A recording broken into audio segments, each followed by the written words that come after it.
بھی شرط ہے، اللہ نے ہر ممکن بچایا ہے اہل ایمان کو۔ یہ الگ بات ہے کہ مومن انجانے نہ انجانے میں، اور وہ غلطی کر جاتے ہیں جان بوجھ کر کے بھی اور انجانے میں بھی، یہ ہمارے اور آپ کے اوپر ہے۔ خصوصاً اس ماہ مبارک کے آنے پر، جیسے کہ 22 رجب، یہ جو مہینہ چل رہا ہے، ابھی 15 یا 16 تاریخ ہو چکے، آدھا مہینہ گزر چکا ہے رجب کا۔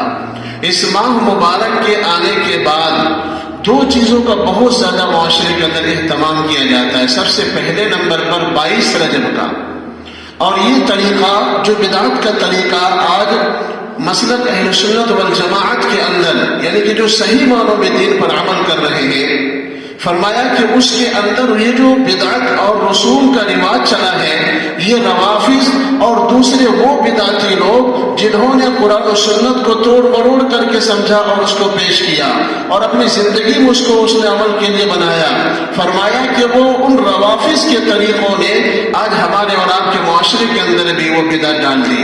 کیا ہے وہ؟ 22 رجب المرجب کے اندر ایک وہ روزہ رکھتے ہیں، اور وہ روزہ صرف اس لیے نہیں رکھتے کہ ہمارے نبی صلی اللہ علیہ وسلم نے روزہ رکھا، وہ اس لیے رکھتے ہیں کہ اس تاریخ میں اگر ہم نے روزہ رکھا، وہ زمانہ جاہلیت والی رسم، اگر ہم نے روزہ رکھا اور اس دن ہم نے میٹھی روٹی تقسیم کی تو یہ ہمارے لیے نجات کا ذریعہ بن جائے گا۔ انہوں نے اس تاریخ کو جو اصل حقیقت ہے اس کو چھپا کر کے انہوں نے اس بدعت کو رواج دے دیا، اور ظاہر سی بات ہے جب عورتوں میں یہ بدعت اور رواج کا تھوڑا سا بھی اگر عملاً آ جاتا ہے، چاہے وہ غیروں کی طرف سے آئے، تو وہ اس کو بات سمجھ میں فوراً آ جاتی ہے اور وہ اس کام کو کرنا شروع کر دیتے ہیں۔ روزے کا بھی اہتمام ہوتا ہے اور رات میں نوافل کا بھی اہتمام ہوتا ہے، اور اس رات کے آنے کے بعد وہ میٹھی روٹی کا بھی تقسیم کرتے ہیں، جس کو کنڈی بھی بنتے ہیں، کنڈی بھی کہتے ہیں۔ یہ تمام کی تمام روافض کا طریقہ ہے، یہ سنت طریقہ نہیں ہے۔ اگر آپ حضرت امیر معاویہ رضی اللہ تعالی عنہ، جن کی سیرت کتابوں میں لکھا ہے، جن کی سن وفات اور سن پیدائش بھی کتابوں میں لکھا ہے، اور جن کے رشتے کے اندر جو اللہ کے حبیب صلی اللہ علیہ وسلم کی رشتہ داری تھی آپ کی، فرمایا کہ آپ صالح تھے اور حضور اکرم صلی اللہ علیہ وسلم نے آپ کو کاتب وحی مقرر کیا تھا، یعنی کہ جتنی بھی وحی آپ صلی اللہ علیہ وسلم پر آتی تھی، حضرت امیر معاویہ رضی اللہ تعالی عنہ وہ قلم بند کیا کرتے تھے، وہ لکھا کرتے تھے۔ ایک دن ایسا آیا کہ جب آپ کی عمر زیادہ ہو گئی اور آپ اس عمل ہی کے اندر مصروف عبادت تھے، چنانچہ اللہ کا بلاوا آیا اور 22 رجب کو آپ کی وفات ہو گئی۔ 22 رجب، یہ جو مہینہ چل رہا ہے، 22 رجب میں آپ کی وفات ہو گئی۔ تو اس واقعے کو یاد کرنے کے بجائے اور ان کے نام سے احسان ثواب کرنے کے بجائے اور ان کی سیرت اور ان کی تاریخ کو پڑھنے کے بجائے اب لوگوں میں کیا رواج ہو گیا؟ اس دن وہ بدعت کام کرتے ہیں جس کا تعلق قرآن و سنت سے دور تک نہیں ہے۔ میرے محترم بزرگوں، دوستو، آج ہمارے اور آپ کے معاشرے کے اندر بھی، محلے اور گلیوں میں بھی یہ کام چل رہا ہے، لیکن اگر ہم بے خبر رہے تو اللہ کے نبی صلی اللہ علیہ وسلم کی وہ حدیث سن لیں کہ جو شخص بدعت کام کرتا ہے، یعنی ایسا کام جس کا شریعت میں کوئی ذکر نہیں ہے، اور اس نے اس کام کو رواج دیا، تو ہر بدعت گمراہی ہے، انسان کو گمراہ کرنے والا عمل ہے، اور ہر گمراہی انسانوں کو جہنم میں لے جانے والی ہے۔ امام الانبیاء جناب محمد رسول اللہ صلی اللہ علیہ وسلم نے فرمایا کہ جو عمل، جو طریقہ ہم نے تمہیں کر کے بتلا دیا وہ سب میں بہتر ہے، وہ کام جو ہمیں اللہ نے بتلایا اور جو کرنے تھے وہ کام ہم نے چھوڑا نہیں، وہ کر کے بتلا دیا، اور جن جن کام کو نہیں کرنے تھے ہم نے ان تمام کاموں سے پرہیز کیا اور ہم نے روکا بھی، اس کے رکنے یہی ایمان ہے۔ مَا آتَاكُمُ الرَّسُولُ فَخُذُوهُ وَمَا نَهَاكُمْ عَنْهُ فَانْتَهُوا، جو اللہ رسول کی طرف سے انہیں مل جائے، تمہیں مل رہا ہے، اس کو لے لو، اور جس سے تم کو منع کر دیا گیا ہے تم رک جاؤ، یہی ایمان ہے۔ میرے محترم بزرگوں اور دوستو، تو اس ماہ مبارک کے اندر ہمیں وہ دعا یاد کر لینی چاہیے، اللہم بارک لنا فی رجب و شعبان وبلغنا رمضان۔ ہمارے اور آپ کے نبی امام الانبیاء جناب رسول اللہ صلی اللہ علیہ وسلم دعائیں مانگا کرتے تھے کہ یا اللہ یہ جو رجب کا مہینہ ہے، یہ جو اشہر حرم میں سے آتا ہے، یا اللہ تو اس ماہ کے اندر ہمارے اوپر رحمتیں، ہمارے اوپر برکتیں نازل فرما، اے اللہ ہمیں شعبان کے مہینے میں بھی برکتیں نازل فرما، رحمتیں نازل فرما، اور یا اللہ ہماری عمر کے اندر اتنی اضافہ کر دے، اتنی بڑھا دے میری عمر کے، میں رمضان میں جا کر کے عبادت کروں۔ یہ دعا کوئی نہیں مانگتے، یہ دعا کوئی یاد نہیں کرتے، اور کرتے کیا ہے؟ وہی کام جو روافض کا طریقہ ہے۔ ایک بات ذہن میں رکھیں کہ جو جس سے محبت کرے گا اللہ تبارک و تعالیٰ کل قیامت میں وہ اس کو اسی کے ساتھ اٹھائیں گے۔ اگر ہمیں اور آپ کو اللہ اور اس کے رسول کے طریقوں سے محبت ہوگی تو اللہ اور اس کے رسول کے دربار میں جب ہم اور آپ پہنچیں گے تو اللہ رب العزت نیکوں کے سب میں ہمیں کھڑا کریں گے، کیونکہ ہماری اور آپ کی جو عشق اور محبت ہے وہ جناب رسول اللہ صلی اللہ علیہ وسلم کی تعلیمات سے ملے گی۔ اور اگر کسی نے بدعتی سے محبت کر لی، اور اگر کسی نے بدعت کام کو رواج دیا، تو فرمایا کہ وہ مجرموں کی صف میں کھڑا ہوگا کل قیامت میں۔ ہم فیصلہ کریں کہ ہمارے پاس پھولوں کا راستہ بھی ہے اور کانٹوں کا راستہ بھی ہے، ہم کس کو اختیار کریں؟ اختیار اللہ نے دیا ہے، وَهَدَيْنَاهُ النَّجْدَيْنِ، دونوں راہیں دکھلائی ہیں اللہ رب العزت نے، لیکن آج انسان وہ غلط راستوں کو اختیار کر کے اپنے آپ کو جہنم میں تو لے جاتا ہے، لیکن وہ جنت والے راستے کو چلنا چھوڑ دے رہا ہے۔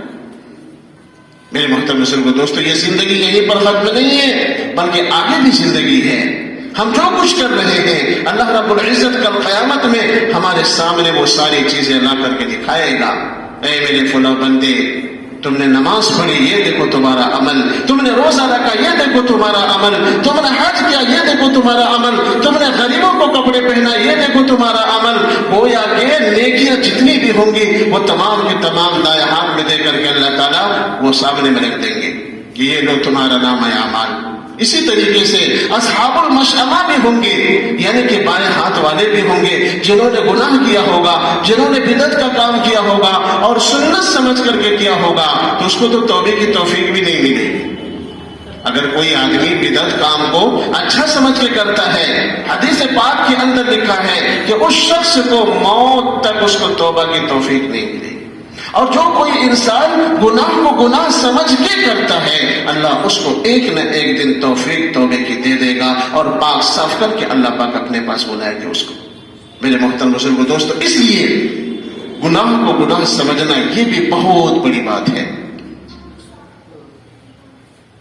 آج ہم اور آپ حقائق سے دور ہیں، اور بدعات جب سامنے میں غیروں کی طرف سے آتا فوراً اسے قبول کر لیا جاتا ہے۔ آخر ایسا کیوں؟ آخر ایسا کیوں؟ ہمیں سوچنا ہے، ہمیں غور کرنا، ہمیں فکر کرنی ہے۔ تو غور و فکر کے بعد ایک ہی بات سمجھ میں آتی ہے کہ ہم نے جو اصل سبق تھا پڑھنے کا، اس کو ہم نے کبھی زندگی میں بھول سے بھی نہیں پڑھا۔ بہت کم لوگ ہیں جو آپ صلی اللہ علیہ وسلم کے احادیث کو مطالعہ کرتے ہیں اور ان کے طریقوں کو پڑھتے ہیں اور ان کی سیرت کو پڑھ کر کے پھر وہ زندگی گزارنے کی کوشش کرتے ہیں۔ ہمیں وقت ہی نہیں ہے، اور نہ ہی ہم اپنے ماں بہنوں کو سکھلاتے ہیں وہ اپنی عزت و آبرو کی کیسے حفاظت کریں۔